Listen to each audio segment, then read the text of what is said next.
Sela Sumarjan menyatakan bahwa perubahan sosial adalah perubahan pada lembaga-lembaga kemasyarakatan di dalam suatu masyarakat yang memengaruhi sistem sosialnya, termasuk nilai-nilai, sikap, dan perilaku di antara kelompok-kelompok dalam masyarakat.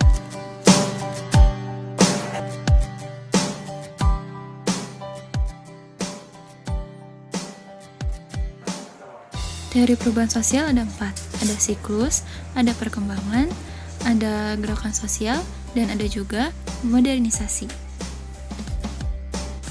Faktor perubahan sosial ada 2, ada internal dan juga ada faktor eksternal. Faktor internal ada bertambah atau berkurangnya penduduk, penemuan baru, pertentangan masyarakat, dan terjadinya pemberontakan atau revolusi.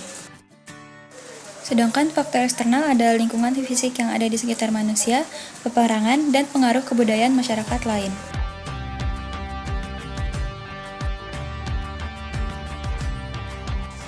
Globalisasi adalah sebuah ketergantungan antar masyarakat dunia dalam hal budaya, ekonomi, dan interaksi tanpa dihalangi oleh batas negara atau geografi.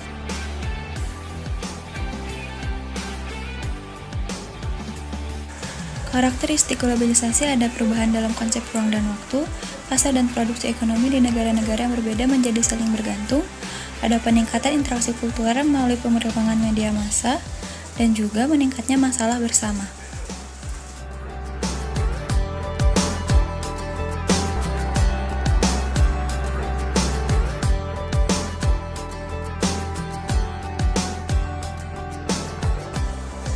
Dampak globalisasi. Pertama ada urbanisasi, kedua kesenjangan sosial ekonomi, ketiga pencemaran lingkungan, dan 4 kriminalitas.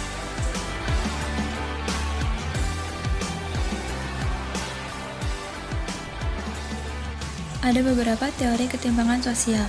Yang pertama ada teori sistem dunia. Teori ini dikemukakan oleh Immanuel Wallerstein. Dia menganalisa bagaimana industrialisasi menghasilkan 3 kelompok bangsa, yaitu negara inti, negara semi-periferi, dan negara periferi. Yang kedua ada teori ketergantungan, menganggap bahwa keterbelakangan sebagai akibat suatu sistem kapitalis internasional yang dominan, dan bersekutu dengan elit lokal di dunia ketiga yang menggunakan kelebihan mereka yang istimewa untuk mempertahankan kedudukan mereka. Yang ketiga ada teori fungsionalis. Teori ini percaya bahwa ketidaksetaraan tidak bisa dihindari dan memainkan fungsi penting dalam masyarakat.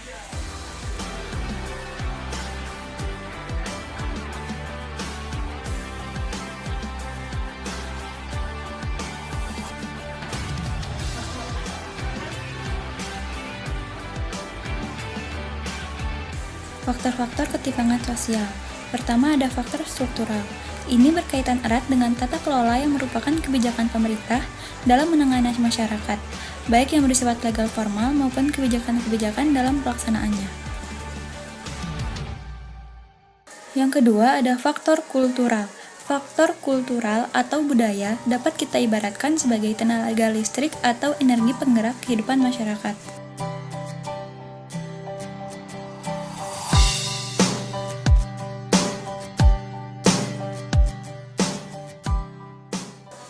Kearifan lokal. Kearifan lokal dapat didefinisikan sebagai suatu kekayaan budaya lokal yang mengandung kebijakan hidup, pandangan hidup yang mengakomodasi kebijakan, dan kearifan hidup.